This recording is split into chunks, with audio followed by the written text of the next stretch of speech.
Hello, confident eaters. Happy Thursday. I am so excited for today's episode. We are going to be talking about when and if you should cut out a food group, why I did it, how I survived the holidays being gluten and dairy free, and why the mindset work is such an important piece if you do need to do some sort of food elimination diet for health, for really aligned reasons. But before we dive in today, I want you to know that I have an upcoming free workshop on creating your binge-free brain in 2025. This is going to be a workshop all about your urges. So you're going to discover why your urges are the number one root cause of why you're binge eating, how to stop relying on willpower, and a 3-step simple process to decondition your binge urges and break the cycle for good. So our workshop is taking place on December 16th at 12 p.m. Mountain Standard Time. The link to register for free will be in the show notes. Okay, so I'm first going to start with just my personal story of why I even cut out gluten and dairy in the first place. Now, I did this last year, and I'll give you an update on where I am today, but I did this for about 2 months last year, and it was during the holiday season, and I did it for health reasons. I have been on a little holistic acne healing journey really all this past year and a half or so, and I have struggled with acne all of my life. It has been on and off, and I have been on a medication for it called spironolactone, which helps regulate my hormones and therefore helps with my acne. But I have been on a journey to get off this medication for a while, and I started working with a functional nutritionist to help see, do I have any food sensitivities? How is my gut health doing? We did all sorts of testing for it. And she recommended that I try cutting out gluten dairy to see if it had an impact on my skin. Now, I am not saying that I recommend doing gluten and dairy free or in any sort of way, but I do know that my clients and people I have consultations with are always telling me, if I do want to focus on my health, how can I do that while I'm also trying to stop binge eating? So we're going to teach you how to do that today, and I'm going to give you some recommendations, some things that I've learned, especially having support during that process is so important. But my disclaimer here is that cutting out gluten, dairy, or any food at all will not magically fix your binge eating or lead to sustainable weight loss. It is not the only answer. And I now have clients who will work with me first, and then we work one-on-one with learning how to implement more health changes after we rewire their brains to stop overeating. So again, I did the no dairy or gluten really specifically for my skin. It was not for weight loss. It was not because I thought it was going to be the answer to all my health issues. I was really specifically wanting to do this to see what effect it had on my skin. And as I went through the process of doing the 6 to 8 weeks of elimination, I had a lot of mindset stuff come up. It was actually really interesting to me to see how easily my brain went back into some old thoughts of all or nothing thinking, of feelings of restriction, deprivation. And I think that just goes to show that doesn't mean you're not recovered around food or you haven't made progress healing a relationship with food, but our brains are just so sensitive to changes around food because they're built for survival, right? So it's very easy for our brain to interpret, hey, if I'm cutting out dairy, maybe dairy is disappearing from the face of the planet and I should eat all of it right now. And so I had to do a lot of self-coaching here. For example, I had some black and white thinking come up. I once accidentally ate a piece of chocolate with milk in it during this time, and I had this thought of, oh my gosh, I ruined it. I'm going to have to start this process all over, and I was really panicking. I felt really guilty. And while I didn't go into a full binge, I was feeling a lot of despair and frustration around this process and me trying to figure out my health journey, which made the experience so much harder to feel good in. I also felt like I couldn't have the foods I normally wanted to have. I felt restricted. As everyone else was eating the Christmas cookies, I started to feel a little jealous towards them that I had to do this and they didn't. Now, I'll talk about how I got over those thoughts in a minute, but I want to go over some key takeaways and learnings that I really had from doing all of this, and you might want to have too. Now, the number one thing I want you to know is that cutting out any food group is not a quick fix for any health issue, almost always. If you maybe have celiac disease and you're just discovering it at this point in life, that might fix a lot for you. Or if you truly have a dairy allergy, that might really help clear some things out. But cutting out foods is not the solution to stopping binge eating. If you go into this with the mindset of, maybe if I just cut out sugar or dairy or gluten or whatever category it is, that will be the answer, and I'll finally stop having these food urges, I'll finally start losing weight, that's not going to be the solution. Because in our modern world, we are surrounded by these foods all the time. And so it takes a lot of effort to change your mindset to the place where you don't feel restricted not having these foods. I recommend for most of my clients, if you can include all foods, have them all included. We only want to cut out certain food groups if we think it's medically necessary or we are really going through some health issues that we want to try to figure out. So when I first went gluten and dairy free, when I was cutting out gluten, I was starting to eat a lot less carbs. And you might think, wow, that'd be great if I could just eat less carbs. But what actually started to happen was I had this feeling of I was like full, but almost empty at the same time. And I was really bloated. So it was harder for me to actually tell my true hunger and fullness. I also started craving sweets a lot more because when I first did this, I did not have very good replacements for all the glutinous foods I was eating. And so I was just overly hungry. I was actually eating too little, and that led to my body trying to seek out carbs. So I was craving desserts more, not less, more. Just because we change our diet doesn't mean our cravings are going to change because we don't do the mindset work around it. So a little reality check is that if we are restricting foods without addressing the root causes first of your overeating, this will often backfire and lead to more overeating. I know for sure if I did not have the mindset tools that I teach in my Confident Eater program, that I would go through that process and I would binge 100 times more. The functional nutritionist that I worked with, she was amazing. She was a great person. She was really knowledgeable. But I also know that if I had done that program with her and worked with her 5 years ago when I was at the peak of struggling with my binge eating, it would have sent me into a major binge spiral. And I know this because I actually went sugar-free for a full 30 days. I white-knuckled my way through it. I did it back in like 2019, again, the height of my binge eating. And it did help me stop eating sugar. I stopped eating sugar for a bit, and it took me a while to reintroduce it. But I still gained weight because here's the truth. You can still binge on healthy foods. You can still binge on apples. You can still binge on chicken, rice, and broccoli. You can still binge on any food because you haven't changed your urges around food. Your urges are ultimately the main problem. And so doing all of the actions is going to do nothing unless you change your thoughts too. So you really must rewire your brain and heal your relationship with food before making any of these major dietary changes. I have had plenty of people come through my program who want to make major changes to the health, and oftentimes overeating can do that. Like, let's even think about that.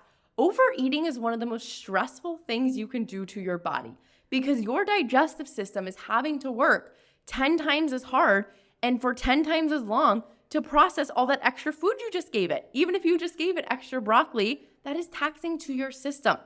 So when you stop overeating alone, that can help your digestive system. I had one client who was struggling with GERD, and after she worked with me for just 6 weeks, her GERD symptoms were eliminated almost completely without barely even changing the quality of food she was eating. She was already eating very healthy, but just by stopping overeating and learning about mindful eating, that helped her health so much more than any dietary change ever had. So I always recommend if someone is wanting to do some sort of functional nutrition program, some sort of other health program, please work with me first. And I am not just saying that. That is because you genuinely will struggle through those programs if you are not addressing the mindset. Many of these other programs are just teaching you the actions without the underlying thought work that is so important in changing our actions. And that's what I focus on in my program, is the mindset, the psychology, the neuroscience behind why you're binge eating in the first place and how you can change. Now, the other big lesson that I learned here is that the holidays don't have to be all about the food. If you're listening to this in real time, we're at peak holiday season. We just got through Thanksgiving here in the US. We're entering Christmas, Hanukkah, the New Year. There's a lot of food happening at this time of year. And I am here to tell the tale that I was able to get through the holidays without all of that extra food. How I did that was I really focused on the things that I loved that weren't food related about the holidays. So this is a good question for anyone to focus on. Do you love the gift giving part of the holidays? Do you love finding something that's super meaningful and valuable to the person you are giving the gift to? Do you love watching Christmas movies on the couch? Do you love having festive moments with your holiday sheets? Every year I put on holiday sheets to this day. It was a tradition we had growing up, and I always love putting on my fuzzy sheets. I also love wearing my fuzzy Christmas pajamas, having really soft blankets. These are all things that I love about the holidays that have nothing to do with food. And this is something that's so important to do when you are stopping binge eating, because a lot of times as binge eaters, our entire day is focused around the food. What are we going to eat? What's coming next? What's coming tomorrow? How much are we going to eat? What's going to be in the food? All of this food drama. And so we need to figure out, what do we love about life that has nothing to do with food? Where else can we get pleasure this holiday season besides just obsessing over the Christmas cookies? What else is super fun about this time of year? And this perspective shift helped me make this season just as enjoyable. And whether it's the holidays or not, even if it's the middle of the summer, if you're deciding to make a change around food, you're going to need to decide to find pleasures outside of food. Because ultimately, I don't like to think about we're taking away food pleasure if we're not eating like the normal glutinous dairy-filled cookies, but we are making an adjustment. And that adjustment is going to require us to change our mindset to thinking we're not taking away anything because we're giving ourselves back the feeling good in our body.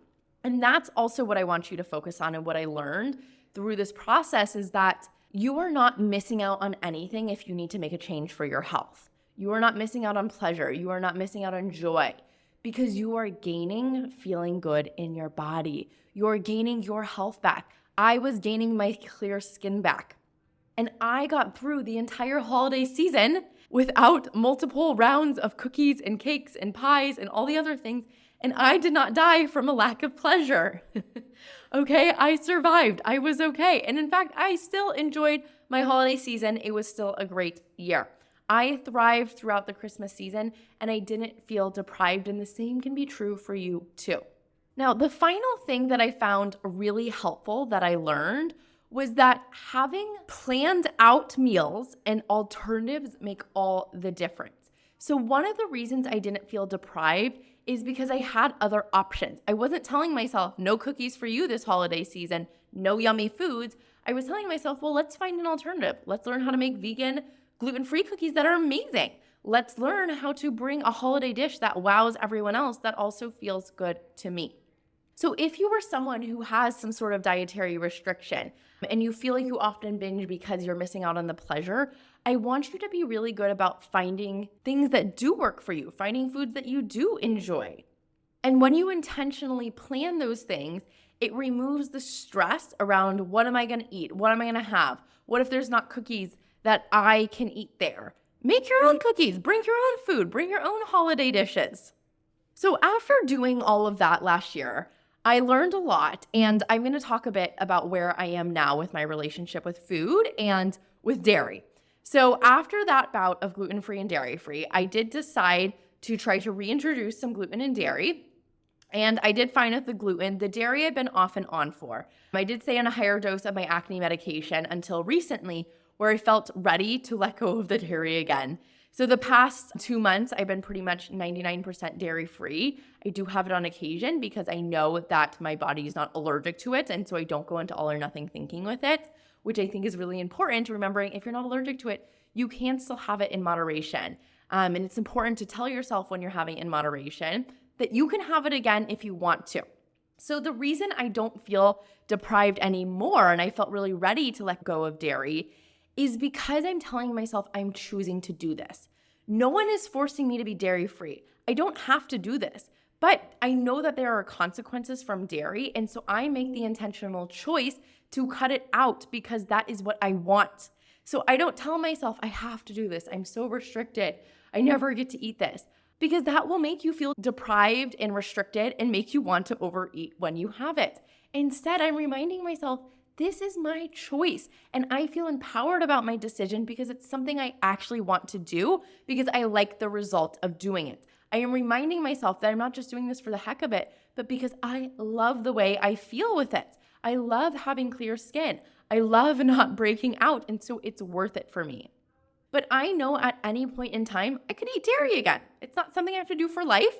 It's not something I have to do every single day, but 99% of the time, I choose to do it because for right now, it feels like the best decision for me. And ultimately, you will know if it's the right time for you to start doing an elimination diet, working with a functional health practitioner, finding out if you need to cut out certain foods, because I got to the point where I didn't care what I had to do. I was so miserable in my skin, I was willing to do anything. There's a quote that says, when the pain is great enough, people will change, and I'm a 100% believer in it. There are ways that we can show our brain that the pain that we are having is bad enough. So if you are overeating right now and you're thinking, I don't know, like maybe I'm just not having enough pain from overeating, there are exercises we can do to literally show your brain, like, how is overeating causing you pain? How is this negatively impacting your life? And that's really what I saw from dairy. I got clear evidence after I started introducing it again that this would lead me to break out. So I had clear reasoning of this is something I don't want to include anymore. It can also be helpful if you find how making this food choice aligns with your values. So for me, I actually was a vegan at one point, and I truly believe that if it were a little bit easier to be vegan all the time, that I would have been that way the past 10 years of my life. But because I truly believe morality-wise that it is best to not eat dairy, it made it easier for me. So if you can find something like that too, if you also are needing to go dairy-free for health reasons, look into the animal cruelty. Look into how dairy and meat impacts the world and the environment and how it impacts our health. Because once you have that awareness, it can help you see, I'm someone who values the animal welfare in the world. I'm someone who values the environment. So it's easier for me to make that decision because it aligns with my values. I am interviewing one of my one-on-one clients, Jarrell, in a few weeks. He's going to come on the podcast. The podcast isn't released yet, but it'll be coming soon. And one thing that he mentioned that I thought was really interesting is how he found it really nice that his eating habits now align with his values, where he values being truthful. He values his health. He values being in integrity with himself and what he says he's going to do. So I want you to take a moment and write down your values. What do I value in life? What is important to me? Do I value having integrity? Do I value my health? Do I value not secret eating and showing up in public for people and not hiding these eating habits from the world? Because if you can see, when I stop overeating, I'm actually eating in line with my values. That will create a deeper change that's easier for it to be permanent. So to sum up, I want you to know that cutting out any foods is not the magic silver bullet to stop overeating. It is the mindset work that really matters. I promise you, I tried all of the actions. I tried cutting out the foods. I tried calling the friend, taking a bubble bath, chewing bubble gum. Like, all of these things are just actions. And until we address the mindset and the urges behind the overeating and binge eating, nothing will actually change. So if you're considering making changes to your diet for health reasons, make sure you've done the foundational work on your relationship with food first, so you don't go into all or nothing thinking, so it doesn't turn into a big binge fest after you end the things and always being on track or off track. And ultimately, too, remind yourself that food is a part of pleasure, but it's not the only pleasure in life. Like, if you need to cut out a certain food group, your pleasure is not going to end. Find the other pleasures. Find how when you stop overeating, your pleasure is going to increase, not decrease. And you can still have a deeply fulfilling life without the sole focus on food. All right, have a good rest of your holiday season. I will talk to you next week.